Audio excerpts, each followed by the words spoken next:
இந்த பட்ஜெட்டுக்கு வேண்டிய வரியை கொத்து கொண்டிருக்கும் வணிகர்களுக்கு சாதகமான பட்ஜெட்டாக இல்லை என்பதை அணித்தரமாக இந்த இடத்தில் பதிவு செய்ய விரும்புகிறேன். முக்கியமாக வணிகர்கள் எதிர்பார்த்த வணிக வரி வாரியத்துக்கு 2 கோடியை கேட்டிருந்தோம்.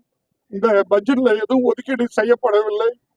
இன்று நமது மாண்புமிகு முதலமைச்சர் அவர்களால் சமர்ப்பிக்கப்பட்ட பட்ஜெட் புதுவை வாழ் மக்களுக்கு ஒரு அனைத்து தரப்பு மக்களுக்கும் ஒரு நல்ல பட்ஜெட்டாக அமைந்துள்ள போதிலும், வரவேற்க தகுந்த பட்ஜெட்டாக இருந்த போதிலும், எங்களது இந்த பட்ஜெட்டின் முதுகெலும்பாக இருக்கும் இந்த பட்ஜெட்டுக்கு வேண்டிய வரியை கொத்து கொண்டிருக்கும் வணிகர்களுக்கு சாதகமான பட்ஜெட்டாக இல்லை என்பதை அணித்தரமாக இந்த இடத்தில் பதிவு செய்ய விரும்புகிறேன். முக்கியமாக வணிகர்கள் எதிர்பார்த்த வணிக வரி வாரியத்துக்கு 2 கோடியை கேட்டிருந்தோம்.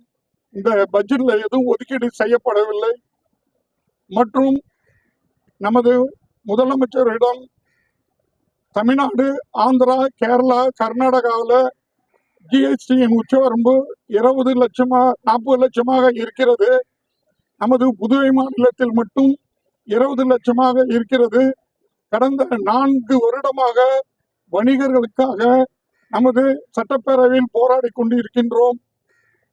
காந்திய முறையில் கேட்டுக்கொண்டு இருக்கின்றோம். வணிகர்கள் மூலமாக இதற்கு வருமானத்தில் தான் இந்த பட்ஜெட்டை தாக்கல் செய்கிறார்கள். பட் எங்கள் வணிகர்கள் ஏமாற்றப்படுகிறார்கள்.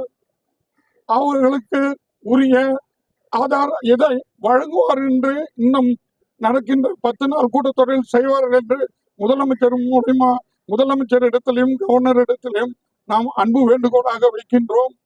கண்டிப்பாக இன்று இன்னும் நடக்கின்ற கூட்டத்தொடரில் நமது அண்டை மாநிலத்தில் இருக்கின்றபடி ஜிஎஸ்டி உச்சவரம்பை 20 லட்சத்திலிருந்து 40 லட்சமாக உயர்த்துவார்கள் என்று நம்பிக்கை இருக்கிறது.